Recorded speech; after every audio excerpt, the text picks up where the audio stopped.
Hello everyone, my name is Marie Chantel Walker Rivera, and today I will be persuading you to never buy from puppy mills. Believe it or not, puppy mills are classified as a commercial dog breeding facility, making it completely legal. Today in this presentation, we're going to be talking about what happens in these puppy mills, what are the red flags when seeing a listing, and how to ethically adopt a puppy. But first, I wanted to get into the story that the Today Show actually published, and it was about a family from New Jersey trying to find the perfect pet for their home.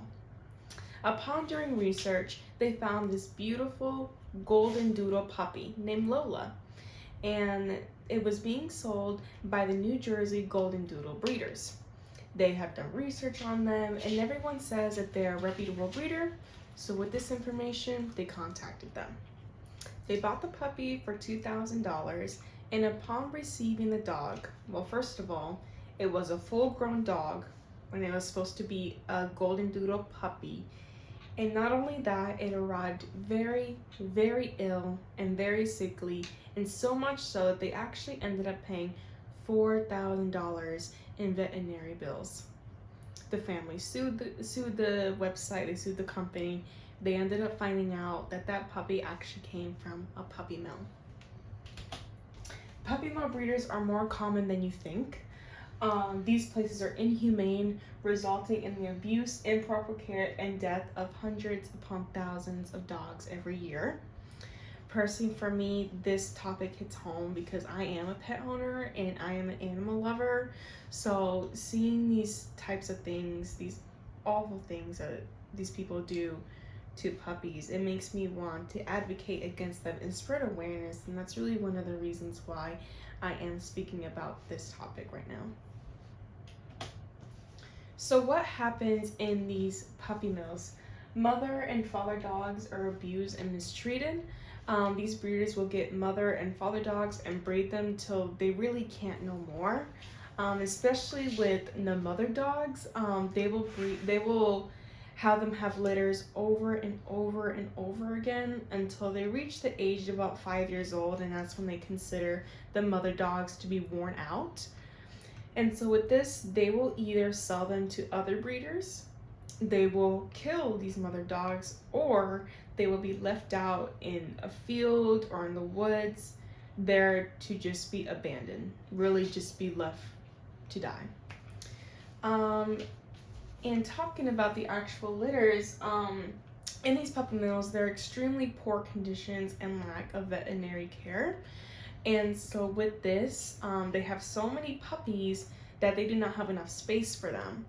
So most of the time you will have 5 puppies in these small cages. They can be more, can be less, but they're very small cages. And so with them, because they are so close together, disease and illnesses spread so fast. And not to mention that the conditions are absolutely horrible and filthy. And so they will have nowhere else to go to the bathroom, and so they will literally be sitting upon their own feces, upon their own throw up, and things like that. And because cross contamination happens, they're so close to each other, so many things contributing to disease, there's lack of veterinary care. And with that lack of veterinary care, these puppies die in their care, or when they are bought, they die in the hands of their new parents.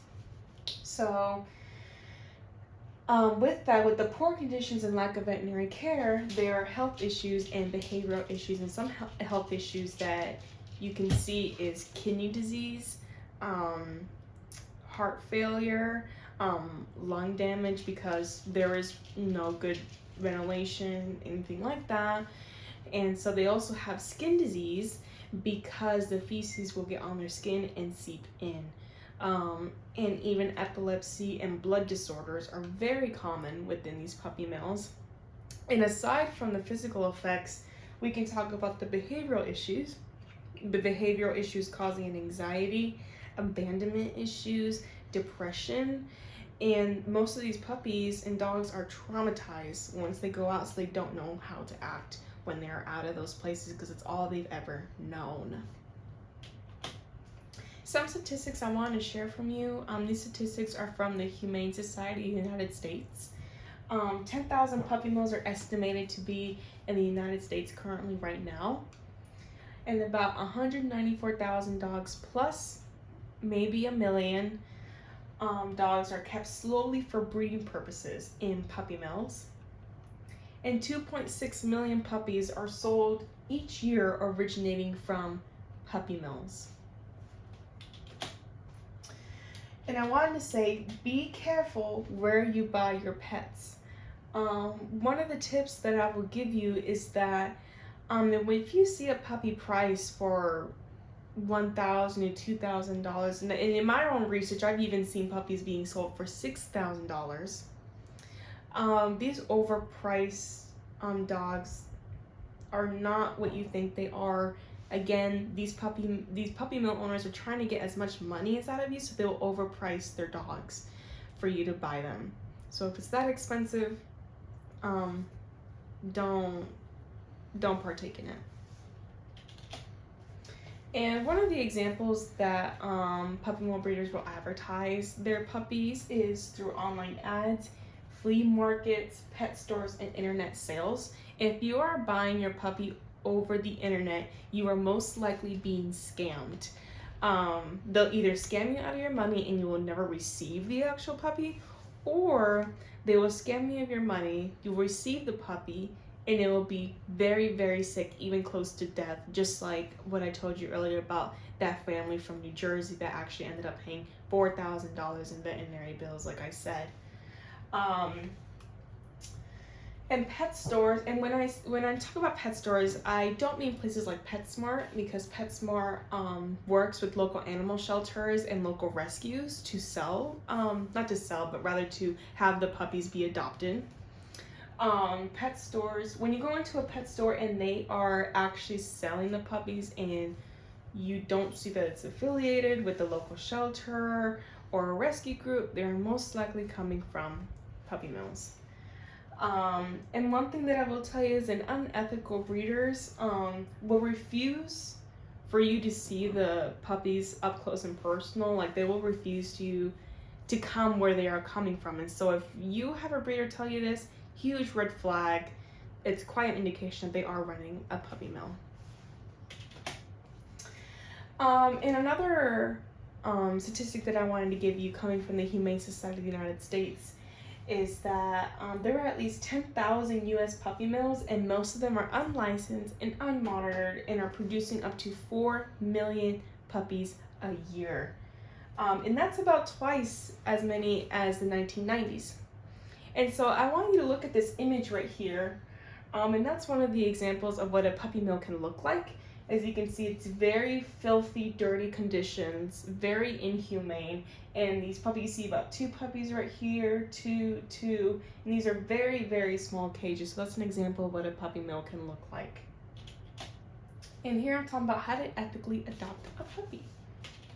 So the first thing you can do is you can check with local shelters and rescue groups. I have 2 examples right here. I have FAPS, aka Fayetteville Animal Protection Society. They have a website called fapspets.org, and in there you can look up the website, and they have a list of all the puppies, all the dogs, cats, kittens that are wanting to be adopted. And in that, if you see a puppy or a cat that you like, you basically apply to adopt the animal, and they will do background checks. They will interview you to see if you're a right fit for the certain animal that you like. So they're very concerned about more of the animal's well-being. And another one is called Thundering Paws. They are actually an accredited Facebook group. And basically with this, they will post all the puppies and cats that they have rescued. And so in that, you can comment under one of their posts. They'll interview you and see if you're a right fit for the animal. So in conclusion, buying from puppy mills is hazardous to you and your pet. You should take as many steps to avoid and spread awareness about the dangers of puppy mills. Thank you.